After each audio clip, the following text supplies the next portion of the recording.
O que torna um predador perfeito? Você provavelmente pensou em força bruta, em garras afiadas, em dentes como lâminas. Mas a verdade é muito mais perturbadora e fascinante do que isso. A perfeição letal não vem do acaso. Ela é o resultado de um processo de engenharia que opera há 3 bilhões e 500 milhões de anos, refinando, testando, eliminando falhas e preservando apenas o que funciona com precisão absoluta. A natureza não é a mãe gentil que nos contaram nas fábulas. Ela é a maior fabricante de armas do universo.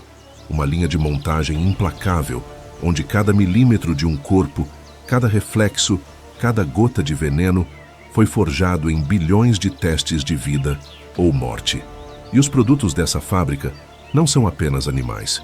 São máquinas de matar tão sofisticadas que fazem nossa tecnologia mais avançada parecer um brinquedo primitivo.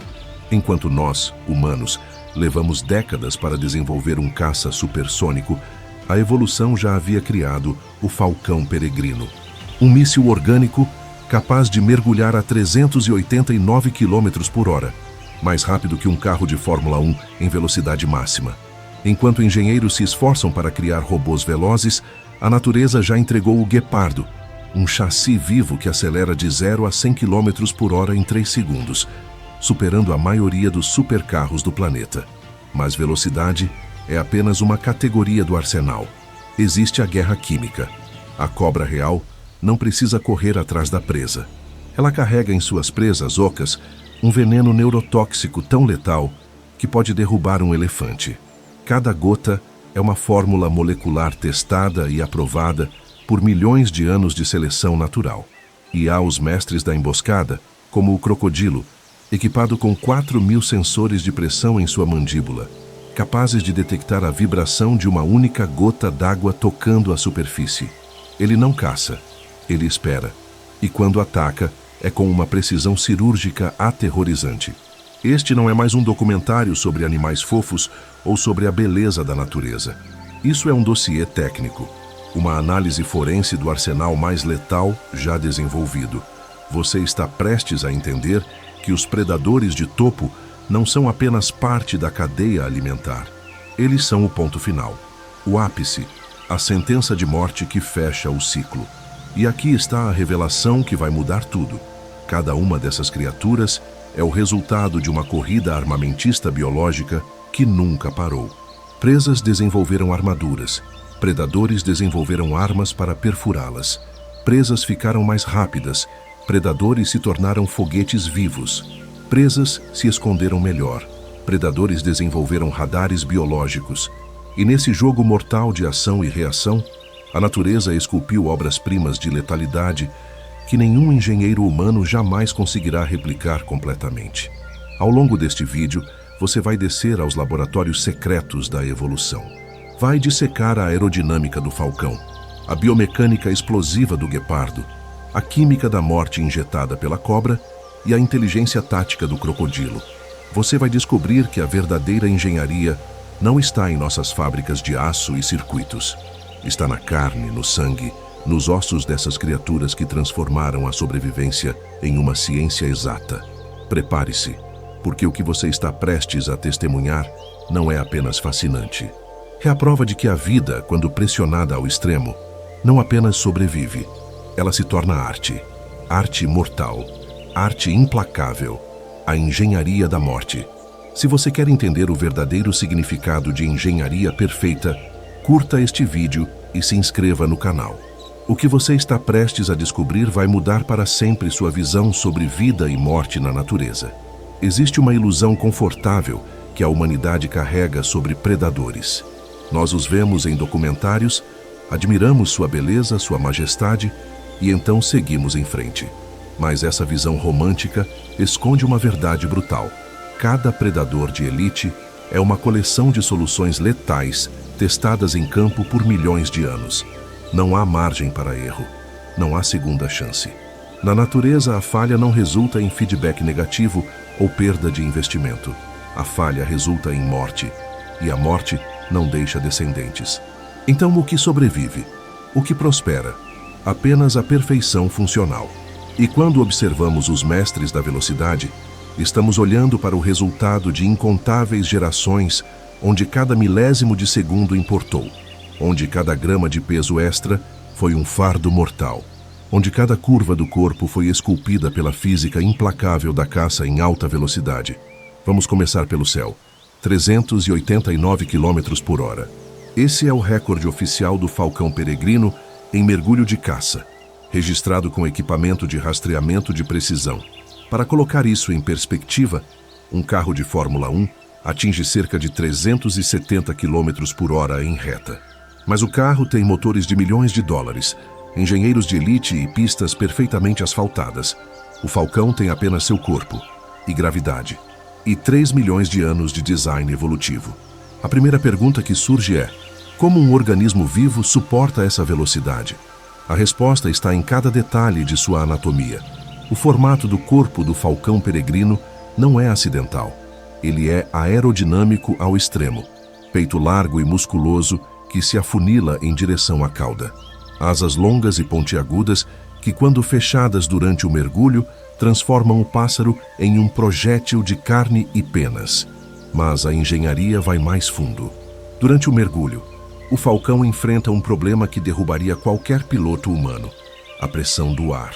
A velocidades supersônicas, o ar se comporta como uma parede sólida. Então, como o Falcão respira? Suas narinas possuem pequenas estruturas ósseas chamadas tubérculos, que funcionam como defletores. Elas direcionam as ondas de choque do ar para longe das vias respiratórias, permitindo que o pássaro continue respirando, mesmo em velocidades que fariam um humano desmaiar. Essa é uma solução de engenharia aeronáutica que os humanos só descobriram ao estudar esses pássaros e aplicar o conceito em motores a jato. E os olhos? Imagine mergulhar a quase 400 km por hora.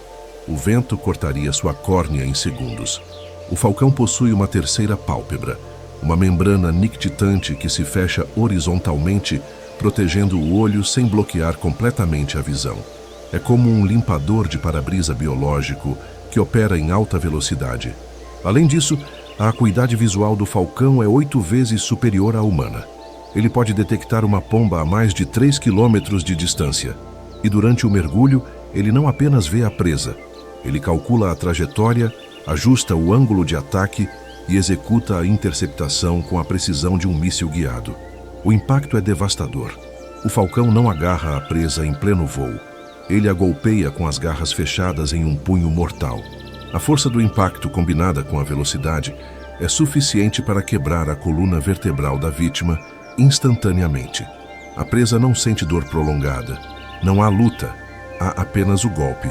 E então, o nada. É eficiência letal em sua forma mais pura. Agora, desçamos do céu para a savana. Aqui a velocidade assume outra forma. O guepardo é a criatura terrestre mais rápida do planeta, capaz de atingir 120 km por hora em corridas curtas. Mas a velocidade máxima é apenas parte da história. O que torna o guepardo uma obra-prima de engenharia biomecânica é a aceleração. De 0 a 100 km por hora em 3 segundos. Para contextualizar, uma Ferrari 488 GTB, um dos carros esportivos mais rápidos do mundo, faz isso em 3 segundos. O guepardo faz isso com músculos, ossos e tendões. Vamos dissecar essa máquina. Primeiro, o chassi. O esqueleto do guepardo é uma maravilha de leveza e resistência. Ossos longos e finos, mas incrivelmente fortes. A coluna vertebral é extremamente flexível, permitindo que o animal dobre o corpo em um arco profundo durante a corrida. Isso não é apenas para a beleza. Essa flexão aumenta o comprimento da passada. Enquanto corre, o guepardo alterna entre duas posições, totalmente estendido, com as patas dianteiras e traseiras afastadas ao máximo, e totalmente contraído, com as 4 patas agrupadas sob o corpo. Essa ação de mola permite passadas de até 8 metros de comprimento. Os músculos são outro capítulo dessa engenharia. O guepardo possui uma proporção excepcionalmente alta de fibras musculares de contração rápida.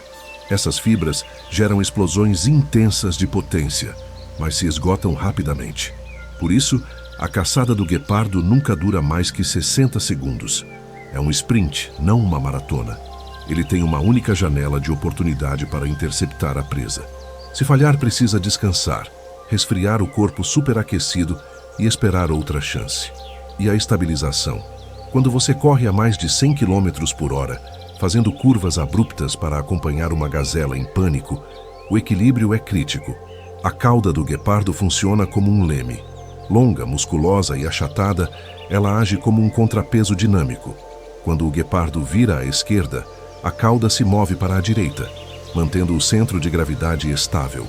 É a mesma física usada em giroscópios de estabilização em drones e helicópteros. As patas também revelam design intencional. Ao contrário de outros felinos, as garras do guepardo são apenas parcialmente retráteis. Elas ficam sempre expostas, funcionando como travas de atleta. Cada pata é uma combinação de aderência e propulsão. As almofadas plantares são rígidas, proporcionando tração em terreno solto.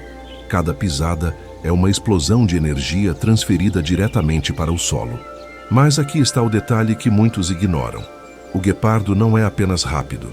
Ele é inteligente em sua velocidade. Ele não persegue qualquer presa. Ele seleciona, observa o rebanho, identifica o indivíduo mais fraco, o mais jovem, o ferido.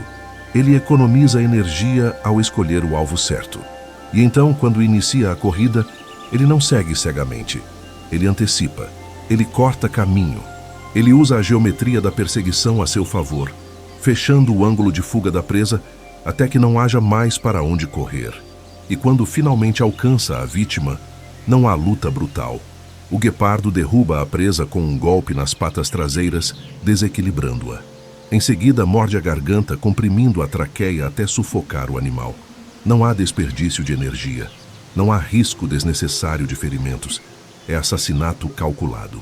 Esses dois predadores, o falcão e o guepardo, são a prova de que a natureza não joga dados. Ela não cria ao acaso. Cada detalhe, cada adaptação, cada reflexo foi testado em condições reais de combate. E os que falharam não estão mais aqui para contar a história. O que vemos hoje são os sobreviventes, os vencedores de uma corrida armamentista de milhões de anos. E a evolução não parou. Esses animais ainda estão sendo refinados, ainda estão se adaptando. Cada geração é um novo protótipo. Cada ninhada é um teste de campo.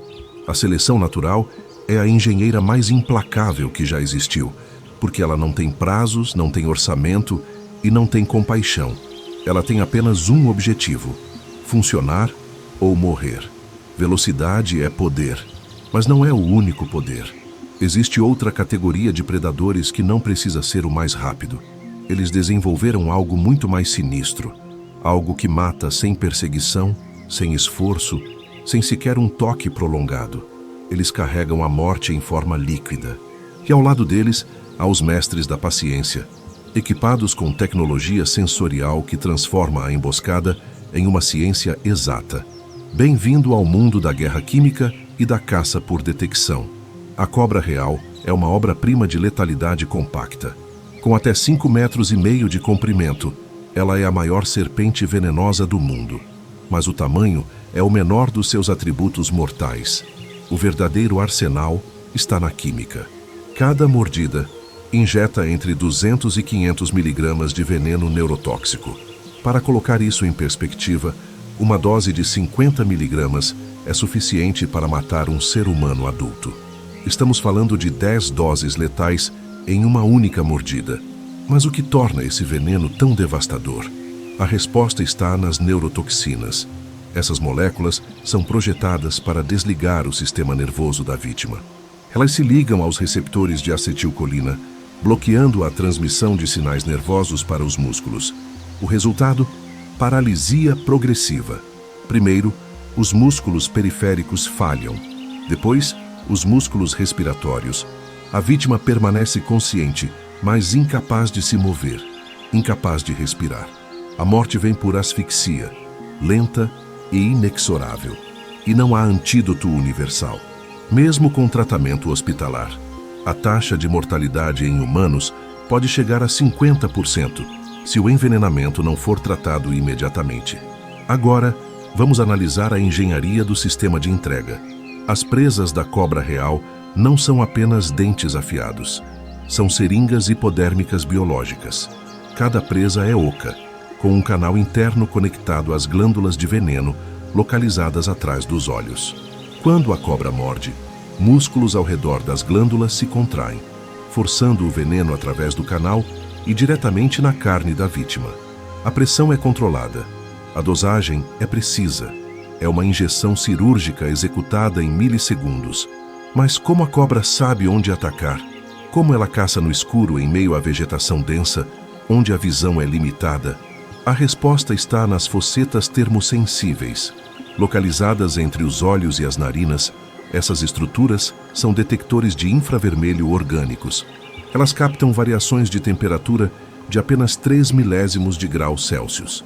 Um rato quente, a 37 graus, emite radiação infravermelha. A cobra vê esse calor como uma assinatura térmica brilhante contra o fundo frio da floresta. Ela não precisa de luz, ela caça pelo calor. E quando localiza a presa, o bote é uma explosão de velocidade. A cabeça triangular se projeta para frente com aceleração de até 10 vezes a gravidade. O impacto, a mordida e a injeção acontecem em menos de meio segundo. E então a cobra espera. Ela não precisa lutar. Não precisa arriscar ferimentos em um confronto prolongado. O veneno faz o trabalho. Minutos depois, a presa está imóvel, morta ou morrendo.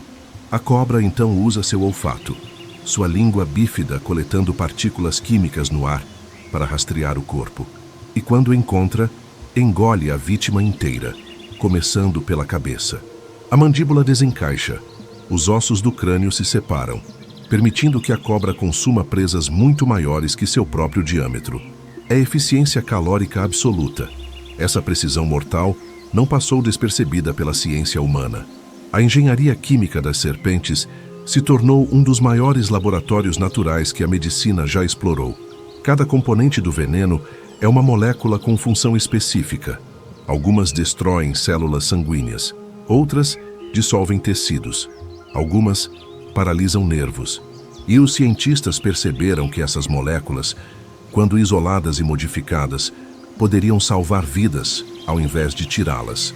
O primeiro grande avanço veio nos anos 1970. Pesquisadores brasileiros estudavam o veneno da jararaca, uma serpente sul-americana prima distante da cobra real. Descobriram que uma das toxinas inibia uma enzima específica que eleva a pressão arterial. Essa descoberta levou ao desenvolvimento do captopril, um dos primeiros medicamentos da classe dos inibidores da enzima conversora de angiotensina.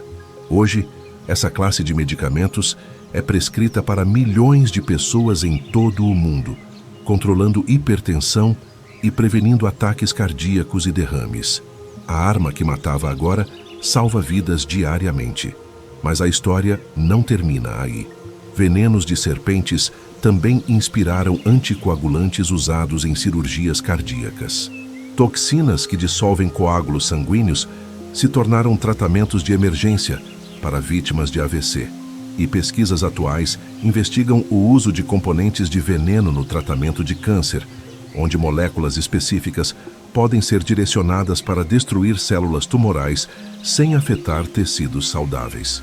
O arsenal químico das cobras está se tornando uma farmácia viva, e a engenharia não para na química. A biomecânica do bote da cobra inspirou sistemas robóticos de precisão. Cirurgiões robóticos estudam a velocidade e exatidão do ataque da serpente para desenvolver braços mecânicos capazes de realizar procedimentos minimamente invasivos. A velocidade de 10 vezes a gravidade em uma trajetória perfeitamente controlada é uma meta que a robótica médica ainda luta para replicar. Cada movimento da cobra durante o bote é calculado para maximizar impacto e minimizar erro. Zero desperdício de energia. Zero margem para falha. Agora, vamos à água. Se a cobra real é a especialista em ataque químico preciso, o crocodilo é o mestre absoluto da emboscada calculada e da força bruta controlada. Ele não persegue, ele não ataca de forma impulsiva, ele espera. E enquanto espera, ele monitora cada vibração, cada movimento, cada perturbação na água ao seu redor. porque o crocodilo possui um dos sistemas sensoriais mais sofisticados e subestimados do reino animal. A mandíbula de um crocodilo, quando observada de perto, revela pequenos pontos pretos distribuídos uniformemente. À primeira vista, parecem apenas manchas na pele escamosa, mas cada um desses pontos é um órgão sensorial chamado ISO, ou órgão sensorial integrado. Um crocodilo adulto possui aproximadamente 4.000 desses receptores espalhados pela mandíbula e, em algumas espécies, como o crocodilo de água salgada, por todo o corpo. Cada ISO é capaz de detectar as menores vibrações mecânicas na água com uma sensibilidade que rivaliza com os melhores equipamentos tecnológicos humanos. Imagine uma gota de água caindo na superfície de um lago a 10 metros de distância. Para nós, imperceptível. Para o crocodilo é um sinal claro e distinto. Um peixe nadando a 50 metros de distância cria ondulações sutis que propagam pela água. O crocodilo não apenas detecta essas ondulações, ele triangula a posição exata da fonte. Ele mapeia o ambiente aquático ao seu redor em tempo real, criando um mapa tátil tridimensional, sem precisar mover um músculo. Esses receptores funcionam detectando mudanças na pressão da água. Quando algo se move na água, cria zonas de alta e baixa pressão que se propagam como ondas. Os ISOs captam essas variações com precisão microscópica. É como ter milhares de microfones espalhados pelo corpo, cada um sintonizado para frequências específicas de movimento. E o cérebro do crocodilo processa todos esses sinais simultaneamente, filtrando o ruído de fundo e isolando padrões que indicam presa. Essa tecnologia sensorial permite que o crocodilo seja o predador de emboscada perfeito. Ele flutua na água, imóvel, apenas os olhos e as narinas acima da superfície. O resto do corpo é invisível, fundido com troncos submersos, vegetação aquática, sombras. Não há movimento, não há som, apenas espera. E o crocodilo pode esperar por horas, dias, se necessário. Seu metabolismo é incrivelmente eficiente. Répteis de sangue frio não gastam energia mantendo temperatura corporal constante como mamíferos. Uma grande refeição, um GNU ou um javali, pode sustentá-lo por semanas, até meses. Então, ele não tem pressa. Ele é a encarnação da paciência estratégica. Quando a presa finalmente se aproxima da margem para beber, o crocodilo já sabe. Ele detectou as vibrações das patas tocando a lama úmida. Ele sentiu as ondas criadas quando a água foi perturbada. Ele calculou a distância. Ele ajustou a posição milimetricamente. E então, em uma explosão súbita e violenta de energia acumulada, ele ataca. A cauda poderosa, pura músculo, impulsiona o corpo maciço para fora da água. A mandíbula se abre em um ângulo impossível e fecha. A força de mordida do crocodilo do Nilo é de 1.650 kg por centímetro quadrado. Para contextualizar, a mordida de um leão é de cerca de 450 kg por centímetro quadrado. A de um tubarão branco, cerca de 600 kg. O crocodilo supera ambos com facilidade. Apenas o crocodilo de água salgada, o maior réptil vivo, tem uma mordida mais forte, atingindo 3.700 kg por centímetro quadrado. Essa força não apenas perfura carne, ela esmaga ossos, colapsa estruturas. Um crânio de gnu se parte como cerâmica sob essa pressão. E se a vítima for grande demais para ser morta instantaneamente, o crocodilo executa o infame rolo da morte. Ele gira o corpo repetidamente em torno do próprio eixo, enquanto mantém a presa firmemente presa na mandíbula. A torção arranca membros, rasga músculos, desorienta a vítima, até que ela se afogue ou morra por trauma maciço. Cada giro adiciona força centrífuga, multiplicando o dano. É brutal, é eficaz. É o resultado de 200 milhões de anos de evolução ininterrupta. Os crocodilos sobreviveram à extinção dos dinossauros. Eles viram impérios de répteis gigantes caírem e permaneceram, porque funcionam. E, novamente, a humanidade olhou para o crocodilo e aprendeu. Engenheiros biomecânicos estudam a força da mordida para desenvolver ferramentas de corte industrial e equipamentos de construção. A eficiência do rolo da morte inspirou mecanismos de torção em guindastes e escavadeiras. E os sensores ISO se tornaram modelos para detectores de vibração submarina, usados em equipamentos militares de detecção de submarinos, em robôs de exploração oceânica e em sistemas de alerta de tsunamis. A tecnologia que o crocodilo usa para caçar, nós usamos para explorar e proteger. Mas existe um predador que eleva a tecnologia sensorial e a inteligência tática a um patamar ainda mais impressionante: a orca. Ela não é apenas um caçador solitário eficiente. Ela é um estrategista coletivo. As orcas são os lobos dos oceanos, operando em grupos familiares altamente coordenados, executando táticas de caça que variam conforme a presa, a geografia e até a cultura do grupo. A ferramenta primária da orca é a ecolocalização.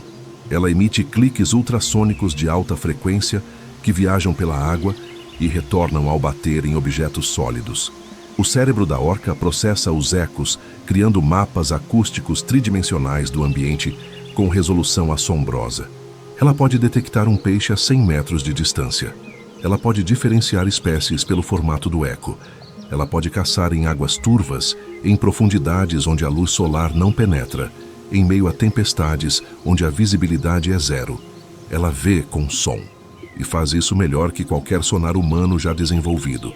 Mas a verdadeira arma da orca não é tecnológica, é cognitiva.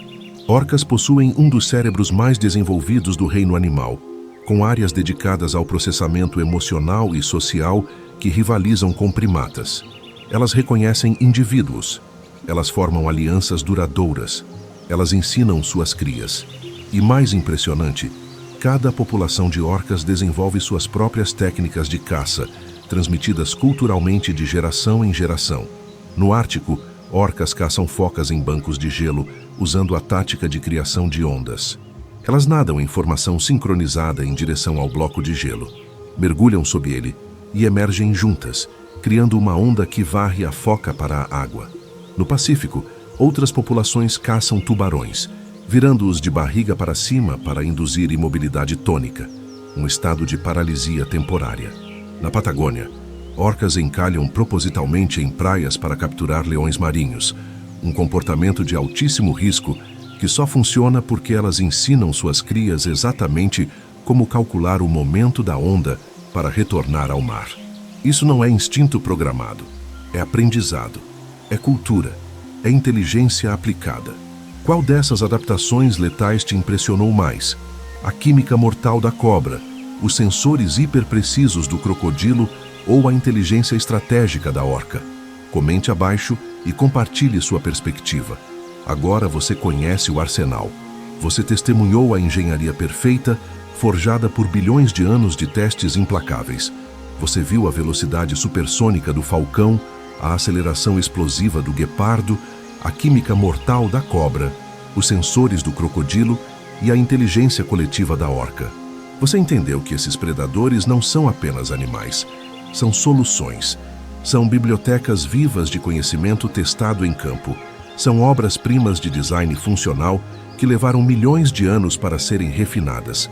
Mas há um problema catastrófico que ameaça apagar milhões de anos de pesquisa e desenvolvimento biológico. E o problema somos nós. A humanidade está destruindo essas máquinas perfeitas. Estamos queimando a biblioteca enquanto ainda estamos aprendendo a ler. Estamos desmontando protótipos evolutivos que nunca conseguiremos reconstruir. Vamos começar pelos números, porque números não mentem e não perdoam. O guepardo, a criatura terrestre mais rápida do planeta, aquela máquina de aceleração que rivaliza com supercarros, está desaparecendo.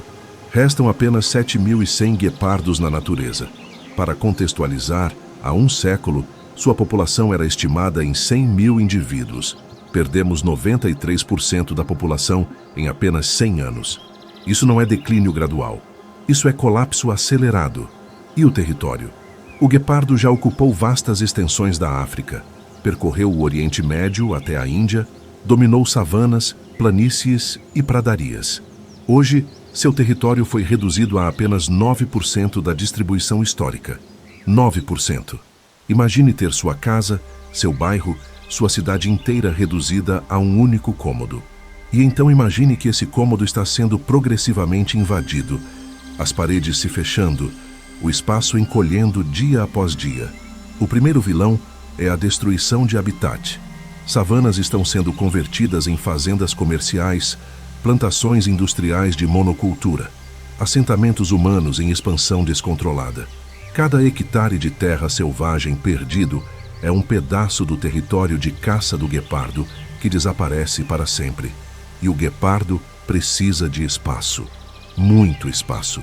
Um único indivíduo adulto pode percorrer até 800 quilômetros quadrados em busca de presas adequadas. Quando esse espaço é fragmentado, quando corredores naturais são cortados por estradas asfaltadas, cercas eletrificadas e cidades em crescimento, o guepardo não consegue mais caçar eficientemente. Ele não consegue encontrar parceiros geneticamente diversos para a reprodução. As populações ficam isoladas em ilhas de habitat, geneticamente empobrecidas, vulneráveis a doenças. E então, lentamente, mas inevitavelmente, elas desaparecem, silenciosamente, sem testemunhas. Mas o espaço não é o único problema enfrentado pelos guepardos. Há o conflito direto com seres humanos. Fazendeiros que criam gado e cabras veem o guepardo como ameaça aos seus rebanhos. E a resposta é brutal. Eles atiram para matar. Envenenam carcaças com substâncias tóxicas para eliminar qualquer predador que se aproxime. O guepardo, que evoluiu para caçar gazelas ágeis e impalas velozes em terreno aberto, se vê em um território onde essas presas nativas foram substituídas por animais domésticos lentos e vulneráveis. E quando ele, seguindo seus instintos de caçador, abate uma cabra ou uma ovelha porque as presas naturais desapareceram, a resposta humana é imediata e letal. Não há negociação, não há tentativa de coexistência, apenas eliminação do predador.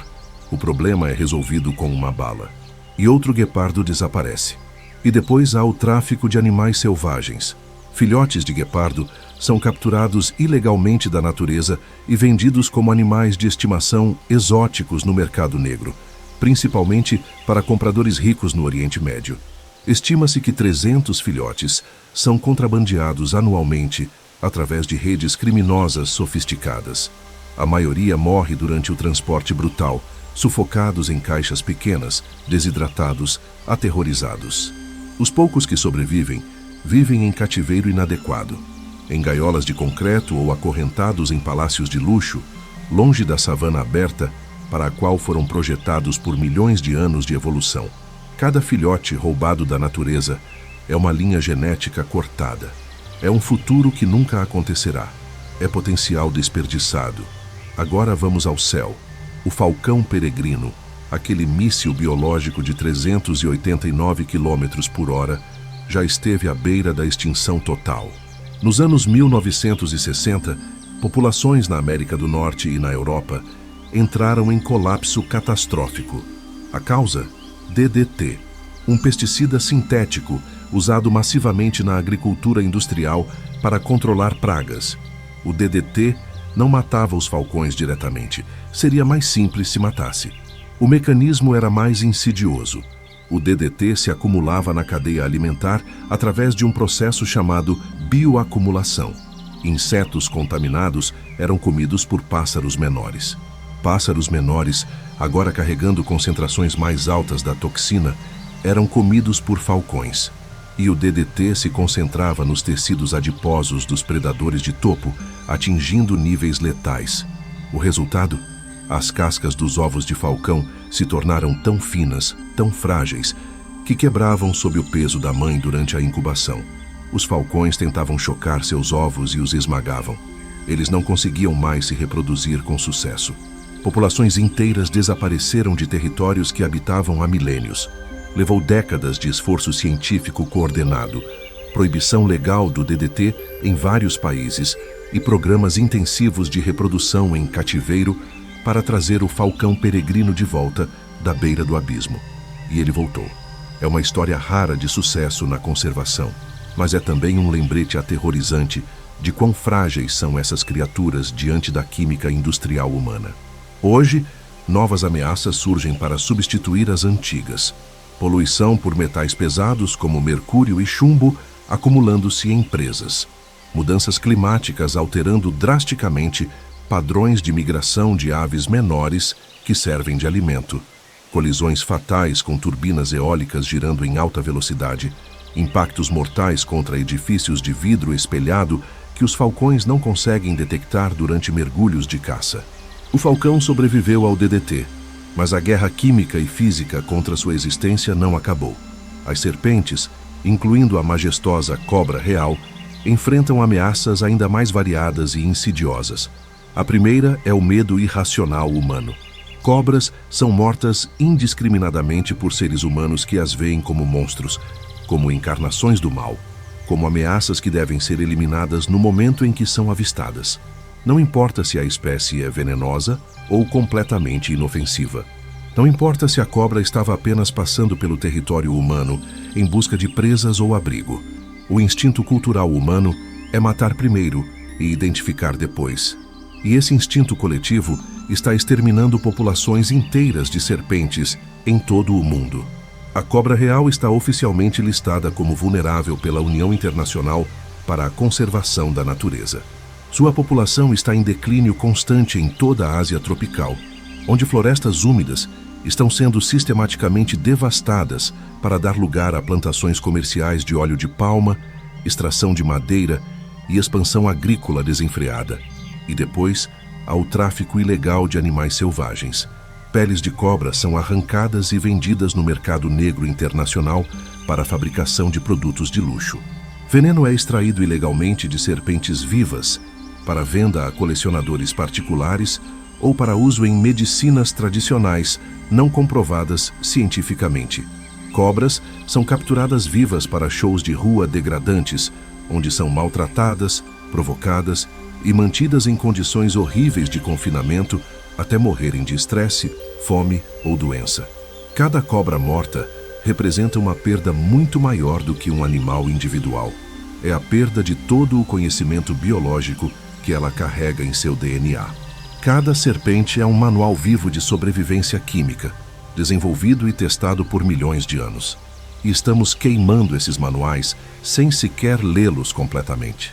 Os crocodilos, aqueles predadores ancestrais que sobreviveram 200 milhões de anos de mudanças planetárias, que viram continentes se moverem através da deriva tectônica, que testemunharam dinossauros dominarem e serem extintos, agora enfrentam sua maior ameaça existencial. A destruição de habitats aquáticos é generalizada e acelerada. Rios são poluídos com metais pesados tóxicos, pesticidas agrícolas e resíduos industriais não tratados. Esses poluentes não apenas matam os crocodilos diretamente através de envenenamento, eles afetam profundamente sua capacidade de reprodução. Disruptores endócrinos químicos alteram hormônios naturais, resultando em ovos inférteis ou filhotes nascendo com deformidades graves que impedem a sobrevivência. A poluição química também destrói os sensores ISOs, que cobrem a mandíbula dos crocodilos. Partículas químicas dissolvidas na água interferem com a detecção precisa de vibrações, efetivamente cegando o crocodilo para o mundo tátil ao seu redor, tornando-o incapaz de caçar com a eficiência que sua evolução lhe garantiu. E depois há a caça comercial e ilegal.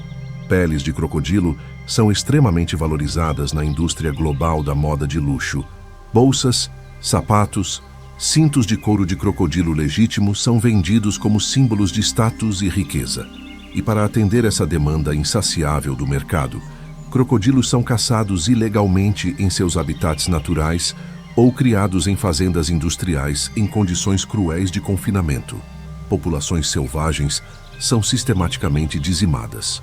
Na África subsaariana, no Sudeste Asiático, na América Central, crocodilos desaparecem silenciosamente de rios e pântanos, enquanto o mercado de luxo prospera nas capitais mundiais da moda. As orcas, os predadores marinhos mais inteligentes e socialmente complexos do planeta, enfrentam uma crise multifacetada sem precedentes. Primeiro, a poluição sonora oceânica. Os oceanos estão se tornando cada vez mais barulhentos devido à atividade humana industrial. Motores de navios cargueiros, sonares militares de alta potência, exploração sísmica de petróleo e gás. Tudo isso cria um ruído de fundo constante e ensurdecedor que interfere dramaticamente com a ecolocalização das orcas. Imagine tentar manter uma conversa sussurrada importante em meio a uma tempestade sonora incessante de britadeiras, motores e explosões. É assim que as orcas vivem hoje nos oceanos modernos.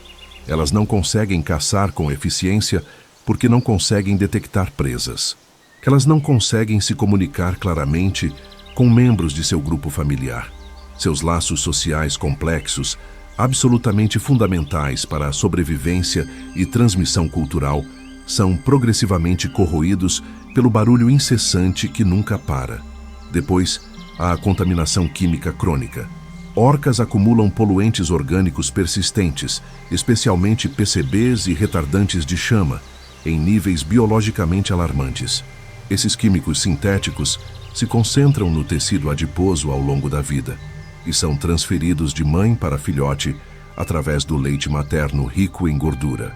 Filhotes de orca nascem já contaminados com uma carga tóxica herdada, e esses poluentes suprimem dramaticamente o sistema imunológico, causam cânceres agressivos e interferem com processos reprodutivos normais. Algumas populações específicas de orcas, especialmente as que habitam águas costeiras altamente industrializadas, estão funcionalmente extintas. Elas não conseguem mais se reproduzir com sucesso suficiente para manter a população. Estão biologicamente condenadas. A engenharia da morte, refinada por eras, está sob ataque sistemático. E se não agirmos com urgência, ela será extinta antes que possamos aprender todas as suas lições. Estamos à beira do abismo. Você viu o arsenal da natureza em toda a sua magnificência mortal.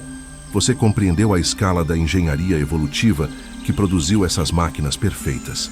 E então você testemunhou a devastação. Você viu como estamos sistematicamente destruindo milhões de anos de pesquisa e desenvolvimento biológico, queimando bibliotecas genéticas, apagando soluções que a natureza levou eras para desenvolver. Mas aqui está a verdade que precisa ser dita, a verdade que pode mudar tudo. Ainda não é tarde demais. Ainda há esperança. Ainda há tempo para reverter o curso da destruição. E a esperança não é apenas um sentimento vago. Ela está fundamentada em exemplos reais, em histórias de sucesso documentadas, em provas concretas de que quando a humanidade decide agir com determinação e inteligência, nós podemos trazer espécies de volta da beira da extinção. Nós podemos restaurar o que foi quebrado. Nós podemos aprender a coexistir com os predadores que tanto tememos e admiramos. Vamos começar com o falcão peregrino, porque a história dele é uma das maiores vitórias da conservação moderna. Nos anos 1970, quando as populações de falcões peregrinos na América do Norte e Europa haviam colapsado devido ao DDT, os cientistas enfrentaram uma escolha: aceitar a extinção iminente ou lutar com todas as ferramentas disponíveis. Eles escolheram lutar, e o fizeram de forma metódica, inteligente e incansável. Primeiro, veio a proibição do DDT. Em 1972, os Estados Unidos baniram o uso do pesticida. A Europa seguiu progressivamente. Foi uma decisão política baseada em evidência científica sólida. E funcionou. Com a fonte de contaminação cortada, as toxinas começaram lentamente a sair do sistema. Mas a proibição sozinha não seria suficiente. As populações estavam tão devastadas que a recuperação natural levaria décadas, talvez séculos. Então, os cientistas implementaram programas de reprodução em cativeiro. Ovos foram coletados de ninhos selvagens antes que as cascas finas quebrassem. Esses ovos foram incubados artificialmente em laboratórios especializados. Filhotes nasceram em ambientes controlados, foram alimentados com cuidado extremo, cresceram fortes. E então, quando atingiram a maturidade, foram reintroduzidos na natureza através de um processo chamado hacking. Os jovens falcões foram colocados em plataformas elevadas em territórios históricos da espécie, alimentados remotamente até que desenvolvessem habilidades de caça independentes e então liberados. Muitos morreram, mas muitos sobreviveram. e os que sobreviveram começaram a se reproduzir. Levou 30 anos de esforço contínuo, milhões de dólares em financiamento, centenas de cientistas dedicados e incontáveis horas de trabalho de campo. Mas funcionou. Hoje, o falcão peregrino não está mais listado como espécie ameaçada na América do Norte. Populações estão estáveis. Eles voltaram a dominar os céus das cidades, das montanhas, das costas. Eles até adaptaram-se a ambientes urbanos, fazendo ninhos em arranha-céus que imitam os penhascos rochosos de seus habitats ancestrais. É uma prova absoluta de que a recuperação é possível quando há vontade política e ação coordenada. E essa história se repete em outros lugares. Na Índia, o projeto Tigre, lançado em 1973, conseguiu estabilizar e até aumentar populações de tigres em reservas protegidas. Áreas foram designadas como santuários invioláveis. Guardas florestais foram treinados e equipados para combater caçadores ilegais. Comunidades locais foram envolvidas, recebendo benefícios econômicos através do ecoturismo, transformando tigres de ameaças em recursos valiosos que deveriam ser protegidos. E os números começaram a subir. Lentamente, mas consistentemente. Reservas como Ranthambore, Bandhavgarh e Corbett se tornaram fortalezas para os tigres. Corredores ecológicos foram estabelecidos para conectar populações isoladas, permitindo fluxo genético e expansão territorial. Câmeras ocultas foram instaladas para monitorar indivíduos, rastrear movimentos, estudar comportamentos. Cada tigre foi catalogado, identificado por padrões únicos de listras, como impressões digitais felinas. Que essa informação permitiu gestão científica precisa das populações. Claro, os desafios persistem. A caça ilegal ainda é uma ameaça constante. O conflito com humanos nas bordas das reservas ainda resulta em mortes. Mas a tendência foi revertida. Em algumas áreas, tigres estão se recuperando. E cada tigre que sobrevive, que se reproduz, que transmite seus genes adiante, é uma vitória contra a extinção. Para os guepardos, a batalha está em andamento através de corredores ecológicos na África. Organizações de conservação estão trabalhando com governos e proprietários de terras privadas para criar corredores protegidos que conectam fragmentos de habitat. Esses corredores permitem que guepardos se movam entre áreas protegidas, encontrem parceiros, evitem consanguinidade. Tecnologia de rastreamento por satélite é usada para monitorar movimentos, identificar áreas críticas de caça e reprodução e informar decisões de manejo. E há inovação na solução do conflito humano-predador. Em vez de simplesmente compensar fazendeiros por gado perdido, programas estão ensinando técnicas de manejo que reduzem ataques de predadores. Cães de guarda especialmente treinados, como o Kangal turco e o Anatolian Shepherd, protegem rebanhos sem precisar matar guepardos. Cercas elétricas alimentadas por energia solar mantêm predadores afastados sem fragmentar completamente o habitat.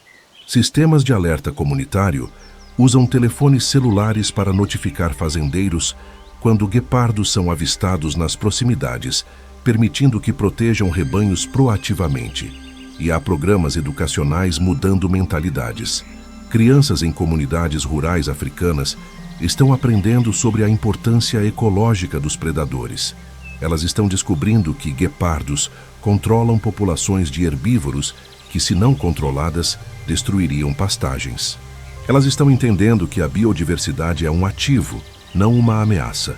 E essas crianças crescerão para se tornarem a próxima geração de guardiões da savana. Para as serpentes, incluindo a cobra real, a mudança começa com educação e desmistificação. Organizações estão trabalhando para mudar percepções culturais profundamente enraizadas. Programas de resgate de serpentes em áreas urbanas e rurais da Ásia capturam cobras que entraram em assentamentos humanos e as relocam para habitats apropriados, em vez de matá-las. Especialistas treinados ensinam comunidades a distinguir espécies venenosas de inofensivas, reduzindo mortes desnecessárias. E há esforços de restauração de habitat. Florestas tropicais degradadas estão sendo reflorestadas. Corredores verdes estão sendo estabelecidos para conectar fragmentos de floresta.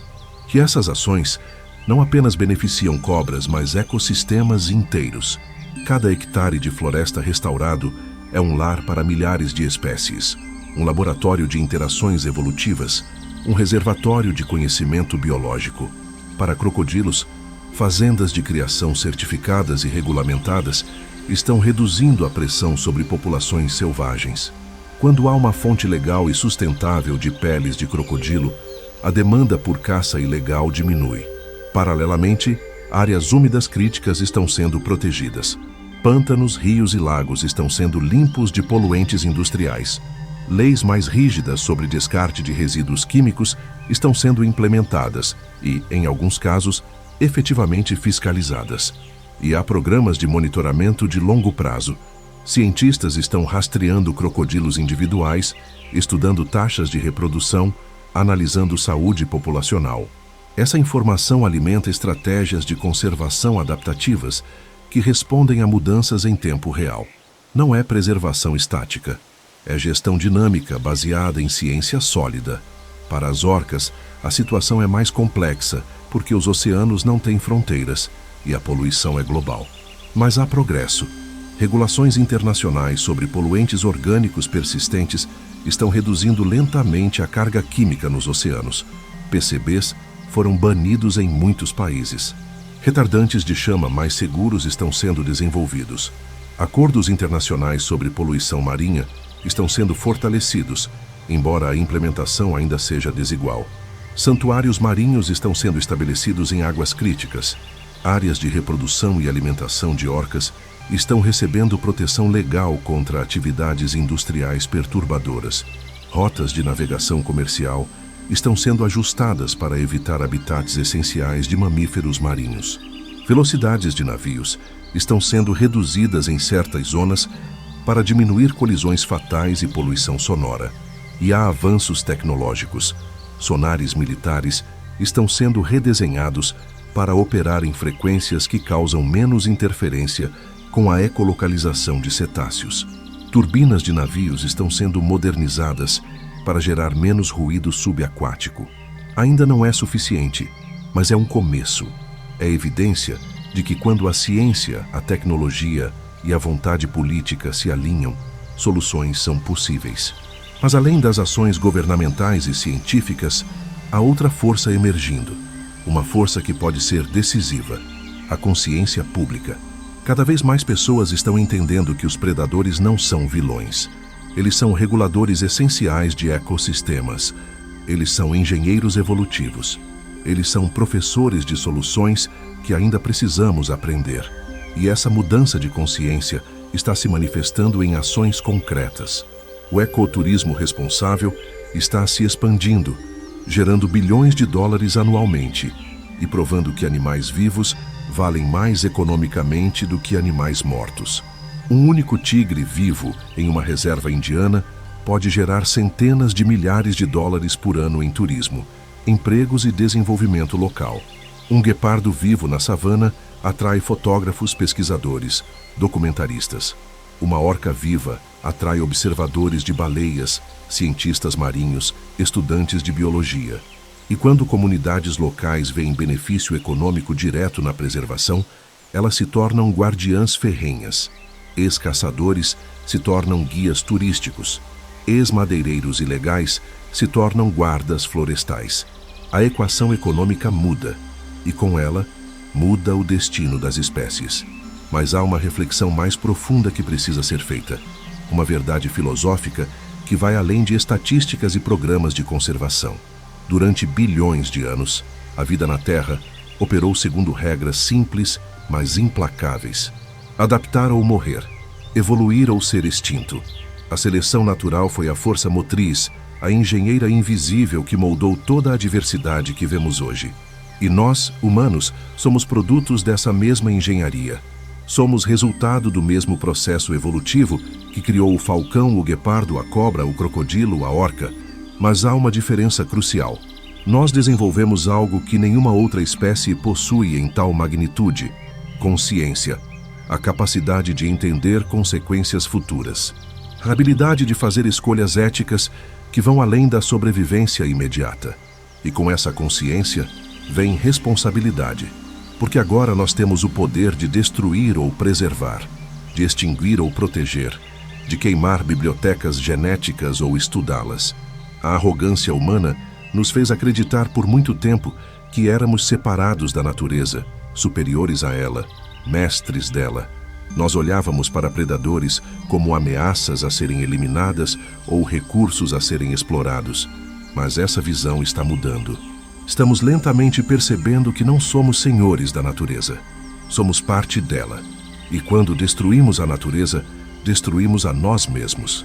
Cada predador extinto é uma perda para a humanidade. Não apenas porque perdemos beleza ou diversidade, mas porque perdemos conhecimento. Conhecimento que poderia revolucionar medicina, engenharia, tecnologia, organização social. A cobra real carrega em seu veneno moléculas que ainda podem curar doenças que hoje matam milhões. O crocodilo possui sensores que poderiam inspirar a próxima geração de detectores submarinos ou sistemas de segurança. A orca demonstra formas de organização social e transmissão cultural que poderiam informar como estruturamos nossas próprias sociedades. O guepardo é um manual vivo de biomecânica que engenheiros ainda estão tentando decifrar completamente. O falcão peregrino é um laboratório de aerodinâmica que a NASA estuda com reverência. Que o tigre? O tigre é um regulador de ecossistemas inteiros. Onde tigres caçam, florestas prosperam. Eles controlam populações de herbívoros que, se não controladas, destroem vegetação, causam erosão, colapsam biodiversidade. O tigre não é apenas um animal bonito. É uma peça-chave na maquinaria ecológica que mantém florestas vivas. E florestas vivas produzem oxigênio, sequestram carbono, regulam chuvas, previnem enchentes, purificam água. A cadeia de conexões vai muito além do que a maioria das pessoas imagina. Então, quando falamos em preservar predadores, não estamos falando de salvar animais fofos para sentir-se bem. Estamos falando de preservar sistemas funcionais dos quais nossa própria sobrevivência depende. Estamos falando de manter opções abertas para o futuro. Estamos falando de humildade intelectual suficiente para reconhecer que não sabemos todas as respostas, que a natureza ainda tem muito a nos ensinar e que destruir professores antes de aprender todas as lições é a definição de estupidez coletiva. E aqui está a inversão final, a verdade que deveria nos fazer parar e refletir profundamente. Esses predadores existem há milhões de anos. Eles sobreviveram a extinções em massa que mataram 70% de todas as espécies do planeta. Eles sobreviveram a asteroides, eras glaciais, erupções vulcânicas catastróficas, mudanças climáticas extremas. Eles são testados, aprovados, refinados por pressões evolutivas que fariam qualquer tecnologia humana parecer frágil. A questão real não é se eles vão sobreviver. Ao longo de escalas de tempo geológicas, a vida sempre encontra um caminho. A questão é se nós vamos sobreviver. Se nós, com nossa tecnologia poderosa, mas nossa sabedoria ecológica infantil, vamos ter a inteligência de preservar os sistemas dos quais dependemos. Porque se continuarmos no caminho atual, destruindo ecossistemas, exterminando espécies-chave, colapsando cadeias alimentares, nós não vamos destruir o planeta. O planeta já passou por coisa muito pior e se recuperou. Nós vamos destruir a nós mesmos. E milhões de anos depois que a humanidade desaparecer, a vida continuará. Novos predadores evoluirão para preencher nichos ecológicos vazios. Novas formas de inteligência surgirão. E a natureza, indiferente e implacável, continuará seu processo eterno de teste, seleção e refinamento.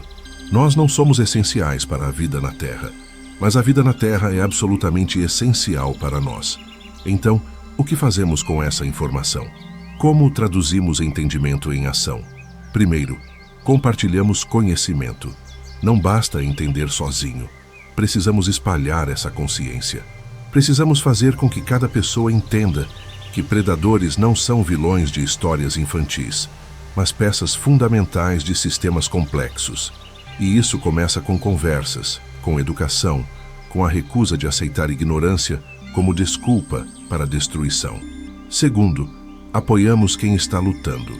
organizações de conservação, cientistas, guardas florestais, comunidades indígenas que protegem territórios há gerações. Eles precisam de financiamento, de reconhecimento, de apoio político. E nós podemos fornecer isso através de doações, voluntariado, pressão sobre governos, escolhas de consumo conscientes. Terceiro, mudamos comportamentos individuais. Reduzimos consumo de produtos que destroem habitats. Evitamos produtos feitos com partes de animais ameaçados. Escolhemos marcas que demonstram compromisso ambiental verificável. Cada escolha individual parece pequena, mas coletivamente, bilhões de escolhas moldam mercados, influenciam corporações, forçam mudanças sistêmicas. Quarto, exigimos ação política. Votamos em líderes que levam conservação a sério. Pressionamos por leis mais fortes contra tráfico de animais, destruição de habitat, poluição industrial. Apoiamos acordos internacionais que protegem biodiversidade. Política importa, legislação importa, e cidadãos engajados têm poder de mudar ambos. E, finalmente, cultivamos humildade. Reconhecemos que não somos os donos do planeta, mas habitantes temporários. Reconhecemos que outras formas de vida têm valor intrínseco, independente de utilidade humana imediata. Reconhecemos que somos parte de uma teia de vida interdependente, não senhores acima dela. O arsenal da natureza está diante de nós. Milhões de anos de engenharia evolutiva condensados em criaturas de beleza letal e funcionalidade perfeita. A pergunta não é se eles merecem existir. A pergunta é se nós merecemos compartilhar o planeta com eles. Se temos sabedoria suficiente para preservar o que não conseguimos criar. Se temos humildade suficiente para aprender antes de destruir. A natureza passou bilhões de anos projetando soluções. Nós temos apenas décadas para decidir se vamos preservá-las ou destruí-las. O arsenal da evolução está sob ataque, mas ainda há tempo, ainda há esperança, ainda há uma chance de corrigir o curso e escrever um final diferente para essa história. Se este vídeo mudou sua percepção sobre predadores, não apenas curta. Compartilhe. Espalhe a mensagem de que essas criaturas não são vilões, são obras-primas, professores de soluções que ainda precisamos aprender. O mundo feroz existe não por números de visualizações, mas por consciência, por despertar entendimento, por transformar espectadores em guardiões. A natureza está esperando nossa decisão. Os predadores estão lutando para sobreviver. E nós, com todo o nosso poder e tecnologia, temos que fazer uma escolha: preservar ou destruir, aprender ou ignorar, coexistir ou exterminar. O arsenal da morte está diante de você, a engenharia de bilhões de anos de evolução, a sabedoria funcional da vida testada em condições extremas. Você está pronto para defendê-la? Você está pronto para se tornar parte da solução ao invés do problema? Você está pronto para honrar a magnificência letal da natureza, não com medo ou exploração, mas com respeito e proteção? A resposta está em suas mãos, e o tempo está se esgotando.